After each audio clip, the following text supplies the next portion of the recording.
Warm, welcoming. You're listening to The Foundry by Forge College. I'm glad you're here. If you've been following our Ethereum dev stacks track, you know we just finished talking about infrastructure coordination patterns, basically the invisible rules that keep data moving across the network. But what happens when that data just stops? Imagine you're looking at a bustling digital city, and suddenly a smart contract transaction failed on the live blockchain. It's like a multi-car pileup right in the middle intersection in town. Your first instinct might be to run out into the intersection and start poking around under the hood to see what broke. But you can't do that on the mainnet. That's a live environment processing real money, and you can't exactly ask the rest of the world to stop their business while you tinker with the engine. Since we can't safely step into live traffic to guess what went wrong, we have to find a way to bring that specific moment into a safe space where we can examine it without the pressure of the crowd. Solving a problem on a live network requires leaving guesswork behind. We need to stop trying random fixes and start gathering undeniable step-by-step evidence of exactly where the machinery failed. The first step is to create what we call a fork. This is our way of creating a private replica of the event, so we don't risk any real funds while we investigate. Think of a fork as a perfect snapshot.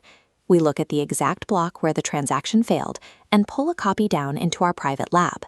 By locking in that block, we guarantee we see the exact token balances and code that existed at the millisecond of the crash. It's a frozen moment in time that we can revisit as often as we need. The best part is that this private lab doesn't cost anything to use.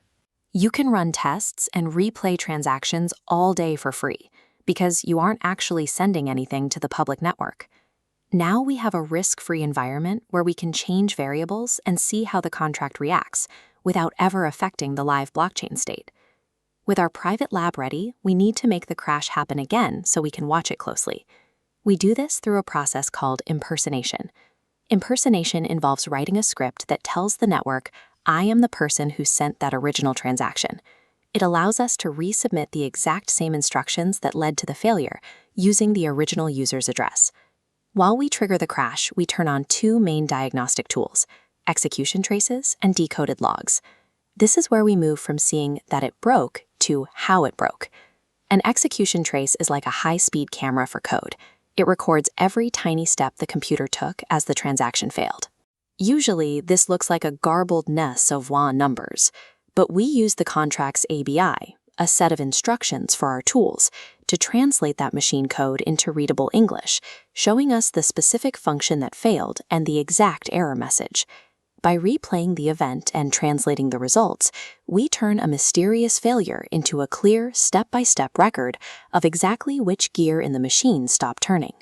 Once we've gathered this evidence, we put it all together into a debug report. This report includes our starting point, the fork block, the script we use to impersonate the user, and the specific lines of translated code where the error occurred. This document isn't just a summary, it's our evidence. It proves why the contract failed so we don't have to guess when it comes time to fix it. In our next capstone lesson, we'll take this report and use it to test our actual code chain codes. We'll keep running our replay script in our private lab until the error finally disappears. We have our snapshot, our reenactment, and our evidence. We're ready to move from finding the problem to solving it. If you want to get hands-on with these tools in our various learning programs, head over to forge.college. It's a great place to explore more about Web3 development and connect with other builders. Mastering this methodical, evidence-based approach is what sets professional developers apart. Instead of hoping for the best, you're now building with certainty.